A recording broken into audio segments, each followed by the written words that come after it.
کیا آنے والی صدیوں یا مستقبل میں اس قسم کی گھڑی آئے گی کہ جس میں امن ہی امن ہو؟ ہمارے دوسرے مسلمان بھائیوں کا عقیدہ ہے کہ مکمل طور پر ہمہ جہت عدالت کبھی بھی قائم نہیں ہوگی، کیونکہ این خیال است و محال بدنیا بہت پست ہے، اس کے باسی بہت ظالم ہے، یہاں پر تاریکیوں، پریشانیوں، دکھوں کے سوا کچھ بھی نہیں ہے۔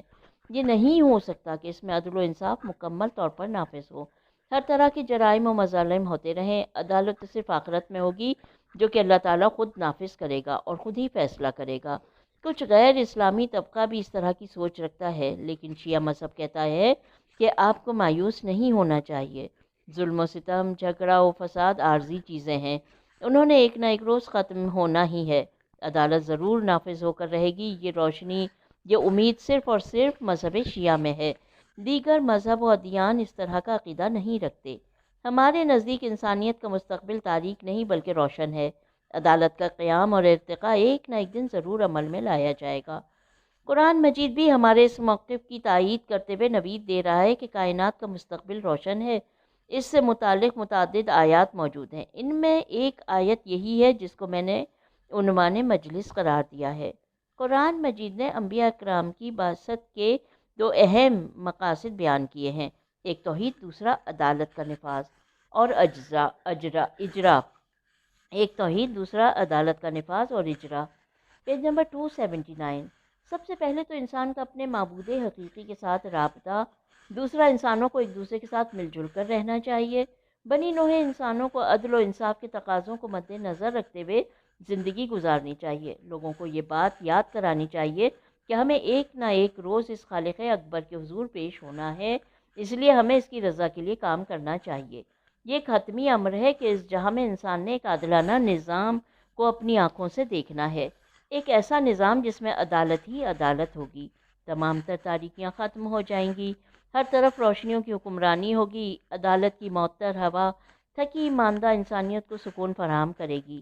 ہماری بحث کا مقصد یہ ہے کہ ایک روز ضرور ہی ایک مستقل اور ہمہ جہت عدالت قائم ہوگی۔ اسلام بھی یہ کہتا ہے کہ ہم 3 موضوعات پر بحث کریں گے۔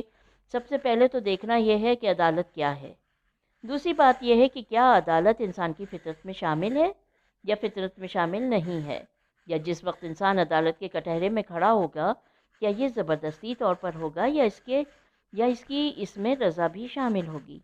تیسری بات کہ عدالت عملی ہوگی یا نہیں، اگر ہوگی تو کس طریقے سے ہوگی۔ عدالت کیا ہے؟ پہلی بات تو یہ ہے کہ عدالت کیا چیز ہے۔ شاید اس کی تعریف و تشریح بیان کرنے کی ضرورت ہی نہ پڑے، کیونکہ ہم میں سے ہر شخص ظلم سے بخوبی واقف ہے، اور عدالت ظلم کے مقابلے میں ایک حقیقت کا نام ہے۔ دوسرے لفظوں میں ہر شخص اپنی ضروریات اور خواہش کو لے کر دنیا میں آیا ہے، پیج نمبر 280، اور انہی ضروریات کو پورا کرنے کے لیے وہ زندگی بھر مصروف کار رہتا ہے۔ عدالت کا معنی یہ ہے کہ ہر شخص کو اپنا حق ملے، کہ ظلم کے برعکس ہے۔ ظلم یہ ہے کہ حقدار کو حق نہ دیا جائے، یا کسی کو بے جا ستانا یا پریشان کرنا بھی ظلم کے زمرے میں آتا ہے۔ قدیم زمانوں میں ایسے لوگ بھی تھے جو عدالت کو سرے سے ہی نہ مانتے تھے۔ قدیم یونان کے فلاسفہ اور یورپ کے مفکرین نے بھی اس موقف کی تائید کی ہے۔ ان کے نزدیک عدالت نامی چیز کا کوئی وجود ہی نہیں ہے، اور عدالت کا تعلق طاقت سے ہے۔ قانون کا مقصد یہ ہے کہ انسان سے زبردستی طور پر فیصلے منوائے جائیں۔ میں ان مفکرین کا جواب نہیں دینا چاہتا، ورنہ اپنی گفتگو کا مقصد بھی کھو بیٹھوں گا۔ دراصل عدالت حقیقی ہے، اور یہ خلقت سے اخذ شدہ ہے، چونکہ خلقت حقیقت ہے اور جو بھی موجود ہے وہ حقدار ہے۔ انسان کو اس کی محنتوں کاوشوں کا صلہ ملنا چاہیے۔ عدالت کا معنی یہ ہے کہ حقدار کو حق ملنا چاہیے۔ متذکرہ بالا عبارت میں جو سوالات پیش کیے گئے ہیں ان کی کوئی حقیقت نہیں ہے۔ بے معنی سی گفتگو کا معنی ہی کیا ہو سکتا ہے؟ کیا عدالت فطری امر ہے؟ میری بحث کا دوسرا حصہ اس امر سے متعلق ہے کہ کیا انسان عدالت کی طرف فطری میلان رکھتا ہے کہ نہیں۔ ایک مثال دے کر آپ کو بات سمجھانے کی کوشش کرتا ہوں۔ آپ نے اس اجتماع میں شرکت کی ہے۔ آپ لکھے ہوئے بینرز کو دیکھیں کہ درمیان میں لا الہ الا اللہ لکھا ہوا ہے، اور دائیں طرف محمد رسول اللہ اور بائیں طرف علی ولی اللہ درج ہے۔ کالے رنگ کا ستارہ نظر آ رہا ہے۔ یہ بی بی فاطمہ الزہرا سلام اللہ علیہا کی عصمت کو بیان کرتا ہے۔ Page number 281۔ دوسری طرف 12 اماموں کے نام لکھے ہوئے ہیں۔ قرآنی آیات کو دیکھیے، یہ سب آسمانی شعار ہیں۔ کہیں پیغمبر اسلام صلی اللہ علیہ وسلم کے لکھے ہوئے فرامین نظر آ رہے ہیں، تو کہیں پر مولا کائنات علیہ السلام کے ارشادات درج ہیں۔ کہیں پر امام حسن علیہ السلام کے اقوال زرین لکھے ہیں اور کہیں پر امام حسین علیہ السلام کے ارشادات نظر آ رہے ہیں۔ ان خوبصورت فرامین کو انتہائی خوبصورت انداز میں تحریر کیا گیا ہے۔ آپ ان خوبصورت تحریروں کو دیکھ کر پڑھ کر خوش ہوتے ہیں۔ ان کو پسند کرنے پر کسی نے آپ کو مجبور تو نہیں کیا ہے۔ اچھی اور عمدہ تحریریں تھیں، آپ کو پسند آ گئیں۔ ہر انسان میں یہ قوت موجود ہے کہ جب بھی وہ اچھی اور خوبصورت چیز کو دیکھتا ہے تو اسے پسند کرتا ہے یا اس کی خوبصورتی کی تعریف کرتا ہے۔ اب اس کے لیے کسی قانون کی ضرورت نہیں ہے، نہ ہی وہ اس کے لیے کسی کی پابندی قبول کرتا ہے۔ یہ ایک فطری امر ہے اور فطرت پر کسی کو کسی قسم کا زور نہیں ہے۔ اس نوعیت کے تمام امور انسانی فطرت کے تابع ہیں۔ علم، دوستی اور اس طرح کی دوسری چیزیں بھی بشری فطرت میں شامل ہیں۔ اب سوال یہ ہے کہ کیا عدالت کو پسند کرنا یا عادل ہونا یا عادل شخص سے محبت کرنا انسانی فطرت میں شامل نہیں ہے؟ یہ ضروری نہیں ہے کہ اس میں انسان کو کسی قسم کا ذاتی فائدہ بھی نہ ہو، پھر بھی وہ عدالت کو پسند کرے گا۔ یہاں تک کہ بعض عادل حکمرانوں کو کئی نسلوں تک قومی ہیرو کے طور پر جانا پہچانا جاتا ہے۔ اس موضوع پر مزید بحث کرنے کے لیے ہم مزید آگے قدم بڑھاتے ہیں، دیکھتے ہیں کہ اس بارے میں دوسرے دانشور حضرات کیا کہتے ہیں۔ Page number 282۔ نیچا اور ماکیاول کے نظریات۔ بعض دانشوروں کا خیال ہے کہ انسانی فطرت میں اس قسم کی قوت سرے سے ہی موجود نہیں ہے۔ یورپ کے اکثر فلاسفر یہی سوچ رکھتے ہیں۔ ان کا کہنا ہے کہ عدالت کا تصور کمزور طبقے کا ایجاد کردہ نعرہ ہے۔ جب یہ لوگ طاقتور افراد کے مقابلے میں آتے ہیں تو بے بس ہو کر عدل و انصاف کا نعرہ بلند کرنے لگ جاتے ہیں۔ ان کے بقول عدالت اچھی چیز ہے، انسان کو عادل ہونا چاہیے، اس قسم کی باتیں زبانی جمع خرچی کے سوا کچھ بھی نہیں ہے، کیونکہ آج کا کمزور شخص کل طاقتور بن جائے تو وہ پسماندہ طبقے کے خلاف جارحیت کا ارتکاب کرنے لگ جاتا ہے۔ جرمن فلاسفر نیچا کہتا ہے کہ مجھے ہنسی آتی ہے کہ لوگوں کو عدالت کی آواز بلند کرتے ہوئے دیکھتا ہوں۔ سوچتا ہوں اگر اس شخص کے پاس دولت اور طاقت آ جائے تو نہ جانے یہ کیا سے کیا کر گزرے۔ ان فلاسفر کے نزدیک انسانوں کو عدالت پر یقین ہی نہیں ہے۔ یہ جو باتیں سننے میں آتی ہیں یہ سب خالی خولی نعرے ہی تو ہیں۔ یہ تمام مفکرین اور دانشور انسانی فطرت میں عدالت کے وجود کے قائل ہی نہیں ہیں۔ پھر یہ حضرات دو گروہوں میں بٹ جاتے ہیں۔ ایک گروہ کہتا ہے کہ انسان کو عدالت کے پیچھے آرزو کی تمنا کرتے ہوئے نہیں بھاگنا چاہیے، بلکہ اسے قوت و طاقت بنانا چاہیے۔ عدالت تو برائے نام چیز ہے، اس کی آرزو بھی نہیں کرنی چاہیے اور نہ ہی اس کے پیچھے دوڑنا چاہیے۔ اس کا مختصر خلاصہ یہ ہے کہ یہ دونوں گروہ عدالت کی بجائے طاقت کو ترجیح دیتے ہیں۔ ان کے نزدیک عدالت نامی چیز کا کوئی تصور بھی نہیں ہے۔ پیج 283۔ برٹرن نڈرسل کا نظریہ۔ لیکن دوسرا گروہ اس قسم کی باتیں نہیں کرتا۔ ان کا کہنا ہے کہ عدالت کے نہیں پیچھے دوڑنا چاہیے، لیکن یہ بات مسلم ہے کہ انسان کا فائدہ صرف اور صرف عدالت میں مضمر ہے۔ مسٹر راسل کا بھی یہی نظریہ ہے اور وہ انسانی دوستی کے تصور کو دوسرے کاموں پر ترجیح دیتا ہے۔ ان کا نظریہ ہے کہ انسان چونکہ فطری طور پر منفعت پرست پیدا ہوا ہے، اس لیے سوچنے کی ضرورت ہے کہ آیا عدالت برقرار کی جائے۔ کیا انسان عدالت پسند ہے؟ ان تمام تر سوالات کا جواب دینے کے لیے ایک کام کرنا ضروری ہے کہ انسان علمی، عقلی اور فکری صلاحیتوں میں نکھار پیدا کریں، یہاں تک کہ انسانیت درست سمت کی طرف رواں دواں ہو جائے۔ کیونکہ عدالت کے بغیر کوئی بھی شخص کسی قسم کے فائدہ حاصل نہیں کر سکتا، اس لیے عدالت کے تصور کو عملی جامہ پہنانا ازبز ضروری ہے۔ اگر آپ سوچ سمجھ کر فیصلہ کریں تو آپ لازمی اس نتیجے پر پہنچیں گے کہ عدالت میں ہی سب کے فائدے موجود ہیں۔ مسٹر رسل عدالت کو ذاتی طور پر نہیں مانتے، لیکن وہ کہتا ہے کہ عدالت سے انسان کو فکر و دانش کو تقویت حاصل ہوتی ہے، اس لیے عدالت کا قیام ایک لازمی امر ہے۔ پیج نمبر 284، نہیں مسٹر راسل، ہرگز نہیں۔ یہ ہیڈنگ ہے، آئیے دیکھتے ہیں کہ آگے کیا ہے۔ یہ ایک مسلمہ حقیقت ہے کہ یہ تھیوری قطعی طور پر قابل قبول نہیں ہے۔ مثال پیش کرتا ہوں کہ میں ایک کمزور آدمی ہوں، اپنے ہمسائے سے اس لیے ڈرتا ہوں کہ وہ مجھ سے زیادہ طاقتور ہے، لیکن ایک وقت ایسا بھی آتا ہے کہ میں طاقتور ہو جاتا ہوں۔ اب میں اس سے اس لیے نہیں ڈرتا کہ وہ مجھ سے کمزور ہے۔ اس وقت میں کس طرح عادل ہو سکتا ہوں؟ میرا علم مجھے کس طرح عادل بنا سکتا ہے؟ آپ نے کہا ہے کہ انسان مفاد پرست ہے، ادھر علم کہتا ہے کہ مفاد کے لیے بھی عدالت کو مد نظر رکھنا چاہیے۔ یہ اس وقت ہوگا کہ میں مد مقابل کے سامنے خود کو طاقتور خیال کرتا ہوں، لیکن جب خود کو مد مقابل کے سامنے طاقتور نہیں سمجھتا تو کس طرح عادل ہو سکتا ہوں؟ لہٰذا راسل کا فلسفہ انسان دوستی کے تمام تقاضوں کے خلاف ہے۔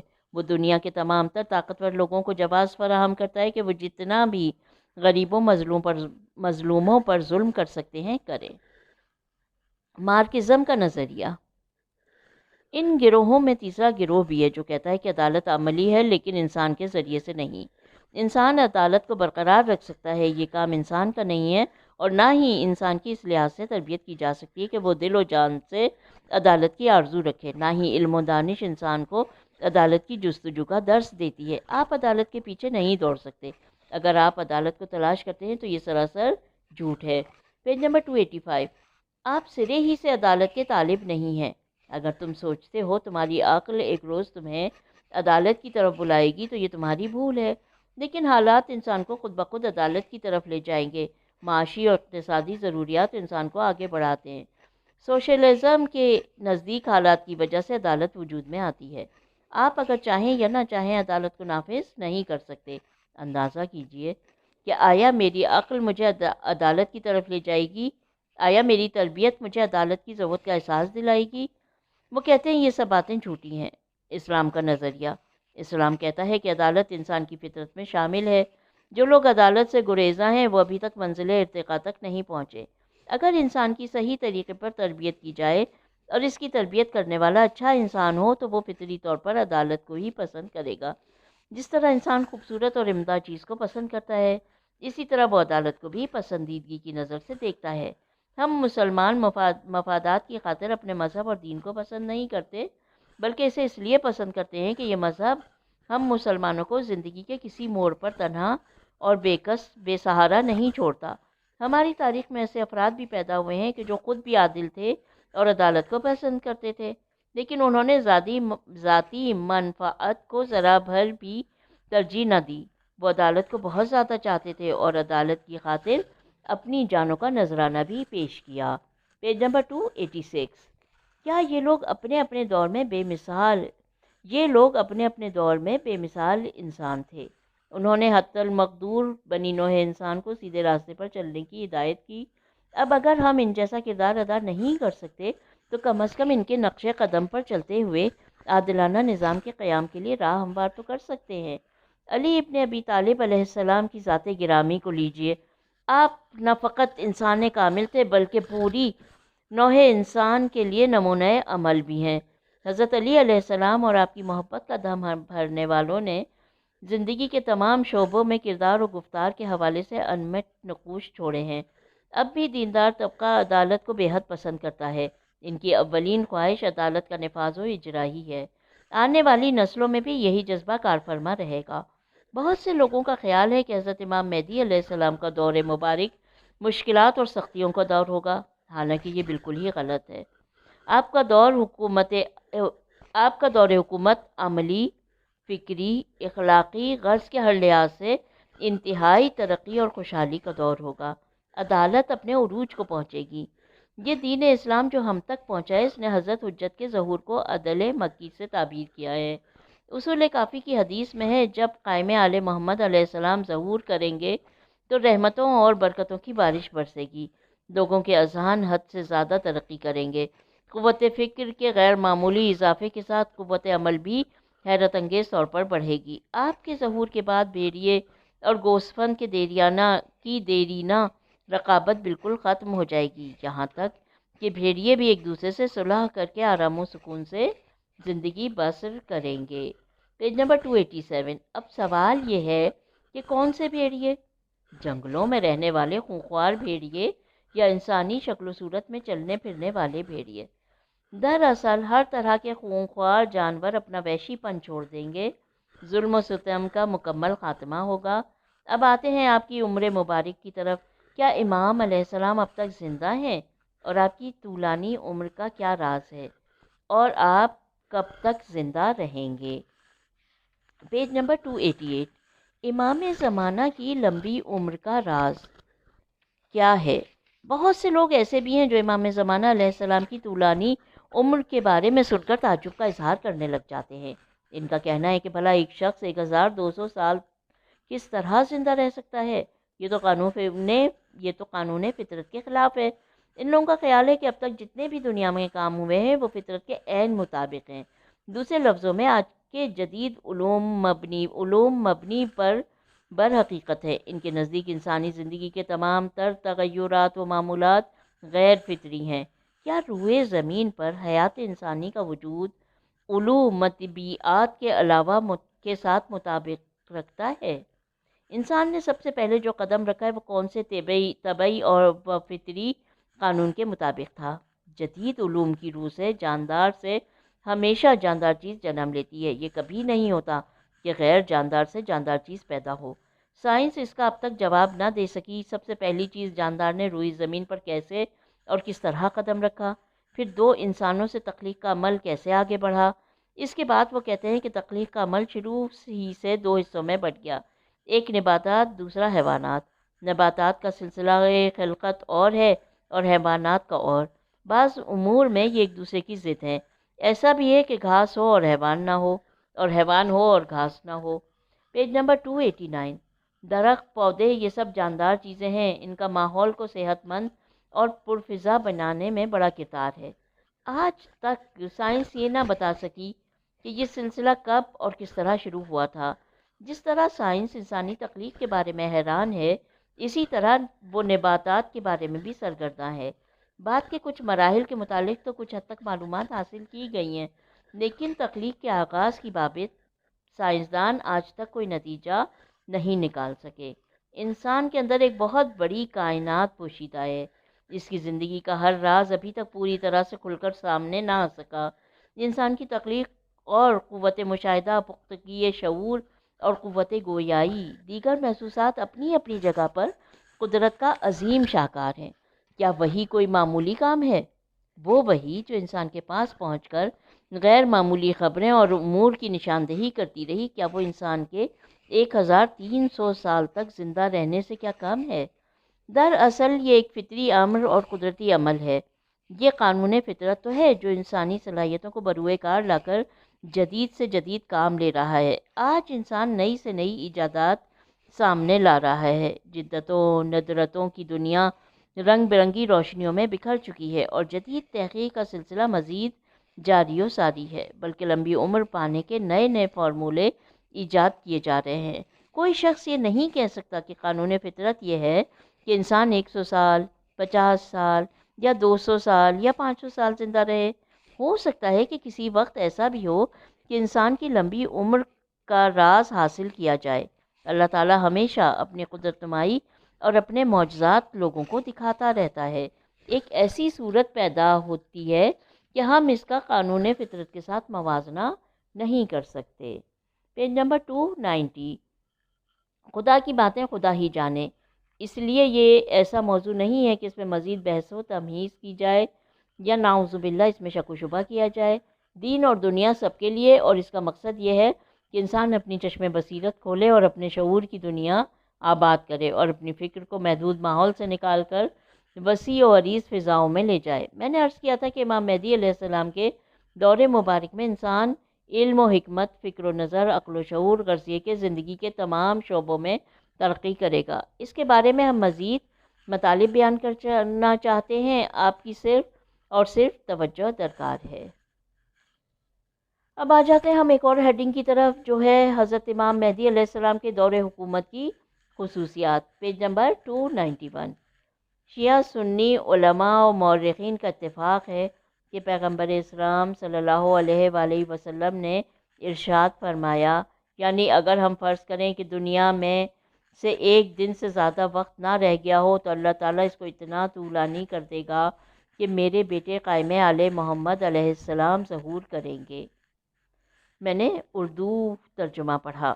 اس کا مقصد یہ ہے کہ یہ یقینی اور حتمی امر ہے کہ اگر دنیا ختم ہونے والی ہو تو بھی امام مہدی علیہ السلام نے تشریف لانا ہے۔ اس روایت کو اہل سنت اور اہل تشیع دونوں فرقوں نے متفقہ طور پر تسلیم کیا ہے۔ ہمارے بعض احباب جب دیکھتے ہیں کہ حجاز سے آئے ہوئے ہمارے مہمانان گرامی جناب شیخ خلیل الرحمن ہمیشہ امام زمانہ علیہ السلام کے بارے میں گفتگو کرتے رہتے ہیں تو یہ لوگ تعجب کرتے ہیں کہ یہ شیعہ بھی نہیں ہیں لیکن امام علیہ السلام کے ظہور کی باتیں کر رہے ہیں۔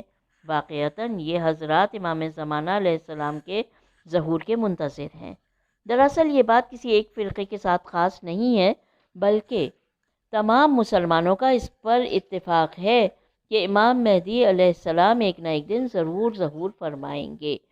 Page number 292۔ اس سے آگے چل کر دیکھتے ہیں کہ پیغمبر اکرم صلی اللہ علیہ وآلہ وسلم امام مہدی کے دور حکومت کو انسانی ارتقاء کے آخری اسٹیج سے تبصرہ کرتے ہوئے فرماتے ہیں کہ حضرت مہدی علیہ السلام اس حالت میں تشریف لائیں گے کہ لوگوں کے درمیان شدید اختلافات اور زلزلے آئیں گے۔ ان زلزلوں سے مراد یہ ہے کہ لوگوں پر خطرات کے بادل منڈلائیں گے۔ اچھا، یہاں پہ کئی عربی کی عبارات ہیں مستقل 2 سے 3 4 پیجز تک، تو میں سب کا اردو میں ترجمہ پڑھوں گی۔ اس کے بعد آگے لکھتے ہیں کہ جب پیمانہ ظلم و جور بڑھ چکے گا تو آپ تشریف لا کر دنیا کو عدل و انصاف سے پر کر دیں گے۔ ان سے خدائے آسمان راضی ہے اور مخلوق خدا بھی، اور لوگ شکر خداوندی بجا لاتے ہوئے کہیں گے کہ اب ظلم و ستم ختم ہو گیا ہے۔ اس کے بعد آپ نے ارشاد فرمایا کہ حضرت مہدی علیہ السلام لوگوں میں مال و دولت صحیح طریقے سے تقسیم کریں گے۔ Page number 293۔ میں تمام کی تمام یہ عربی عبارات ہیں ان کے اردو ترجمے پڑھ رہی ہوں۔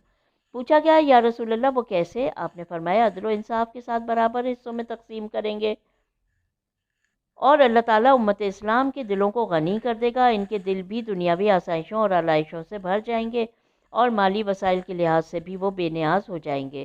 غربت و افلاس کا مکمل طور پر خاتمہ ہوگا، ہر طرح کی رقابتیں دشمنیاں ختم ہوں گی۔ حضرت علی علیہ السلام نہج البلاغہ میں ارشاد فرماتے ہیں، یعنی اس داعی حق سے پہلے یہاں تک نوبت پہنچے گی کہ جنگ اپنے پیروں پر کھڑی ہو جائے گی، دانت نکالے ہوئے اور تھن بھرے ہوئے، جس کا دودھ شیریں اور خوشگوار معلوم ہوگا لیکن اس کا انجام تلخ و ناگوار ہوگا۔ ہاں کل، اور یہ کل بہت نزدیک ہے، ایسی چیزوں کو لے کر آ جائے جنہیں ابھی تک تم نہیں پہچانتے۔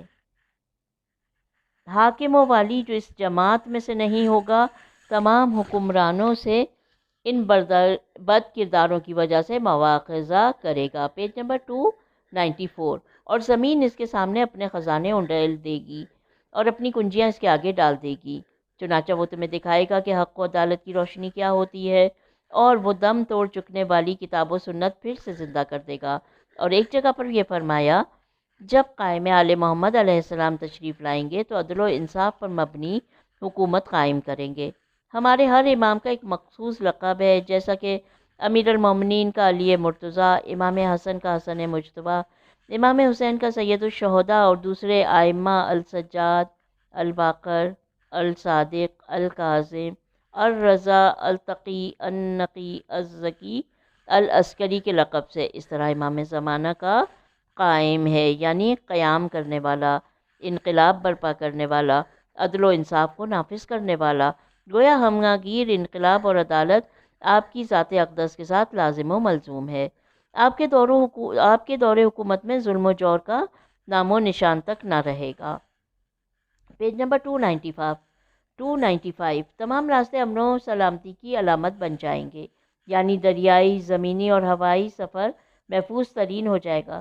چونکہ عدل و انصاف کے نہ ہونے کی وجہ سے جرائم جنم لیتے ہیں، لیکن جب عدل برقرار ہوگا تو جرائم خود بخود ختم ہو جائیں گے۔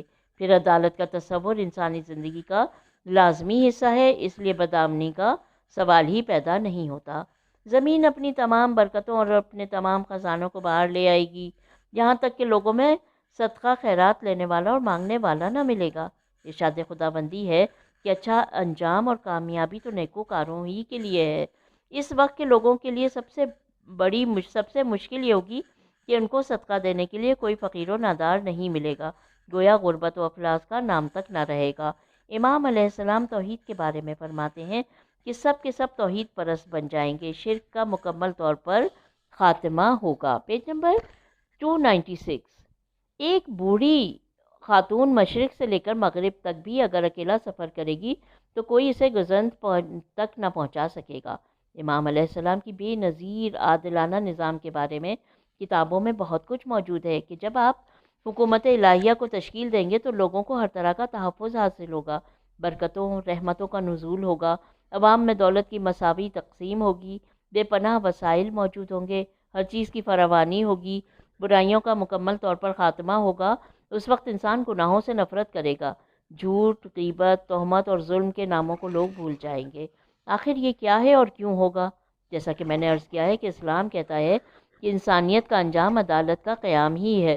اس دور میں عدالت سب سے زیادہ پسندیدہ چیز سمجھی جائے گی۔ انسان کی روحانی طاقت میں بے پناہ اضافہ ہوگا، اس کی تعلیم و تربیت پایۂ تکمیل تک پہنچے گی۔ وہ حکومت عالمی امن کے قیام کا سب سے بڑا داعی ہوگا۔ ایمان اپنی پوری قوت سے جلوہ گر ہوگا، خدا پرستی اور خدا شناسی اپنے آخری نقطے تک پہنچے گی۔ قرآن مجید کو سب سے بڑا مقام ملے گا، اس لیے ہم مسلمان خوش قسمت ہیں کہ دنیائے کفر انسانیت کے بارے میں جتنا مایوس کن رویہ اختیار کرتی ہے، ہم اس سے کہیں زیادہ آخرت پر یقین رکھتے ہیں۔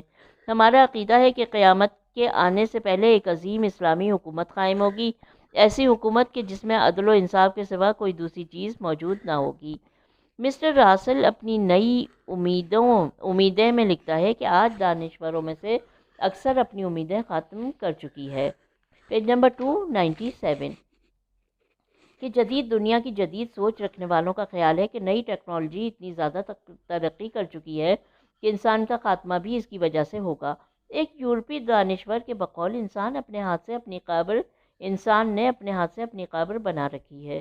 اگر ایٹمی بٹن پر انگلی رکھ دی جائے کہ پوری دنیا جل کر بھسم ہو جائے گی۔ واقعتاً اگر ہمیں خدا اور غیبی طاقت پر یقین نہ ہو اور قرآن کی بشارت پر ہمارا ایمان نہ ہو تو ہم بے اطمینانی اور بے سکونی کا شکار ہو جائیں۔ آپ آج کی ترقی یافتہ دنیا کو دیکھ لیں تو خیال کریں کہ وہ حق پر ہے، لیکن یہ ترقی عارضی اور فنا ہونے والی ہے۔ جب ہیروشیما میں ایٹمی اسلحہ سے انسانی تباہی کو دیکھ لیں تو ترقی کے نام سے نفرت ہونے لگے گی۔ آج آپ جدید ایٹمی ٹیکنالوجی کو دیکھ لیجئے کہ سائنسدانوں نے انسانی تباہی اور بربادی کے لیے کیا سے کیا کر رکھا ہے، یہاں تک کہ دنیا اس جگہ پر آ کھڑی ہوئی ہے کہ جس میں فاتح، مفتوح، غالب، مغلوب کا تصور ہی نہیں ہے۔ اگر تیسری عالمی جنگ شروع ہو جائے تو اب یہ کوئی نہیں کہہ سکے گا کہ آیا امریکہ جنگ جیت جائے گا یا روس یا چین فتح حاصل کر لیں گے۔ اگر تیسری عالمی جنگ چھڑ جائے تو جو چیز مغلوب ہوگی وہ ہے انسانیت، اور جو چیز غالب ہے اس کا کوئی وجود نہیں ہے۔ لیکن ہم مسلمان کہتے ہیں کہ ان تمام تر ایٹمی و سائنسی طاقتوں کے اوپر ایک طاقت ہے۔ قرآن مجید کی سورہ آل عمران آیت نمبر 103 میں ارشاد ہے، اور تم گویا سلگتی ہوئی آگ کی بھٹی دوزخ کے لب پر کھڑے تھے اور گرنا چاہتے تھے کہ خدا نے تم کو اس سے بچا لیا۔ Page number 298۔ اور ہمیں یہ بھی کہا گیا ہے کہ تمام اعمال میں سے سب سے بہتر عمل ایک مکمل کشائش اور فتح کا انتظار ہے۔ وہ اس لیے کہ یہ ایک اعلیٰ معیار کی ایمانی طاقت ہے جو ہمیں امید دلاتی ہے اور کامیابی کی نوید بھی۔ باراللہ ہمیں امام زمانہ علیہ السلام کے حقیقی غلاموں اور ماننے والوں میں شمار فرما۔ خداوندہ ہمیں ایسا شعور عطا فرما کہ جس سے ہم ان کی حکومت برحق کا صحیح طریقے سے ادراک کر سکیں۔ وصلی اللہ علی محمد وآلہ طاہرین۔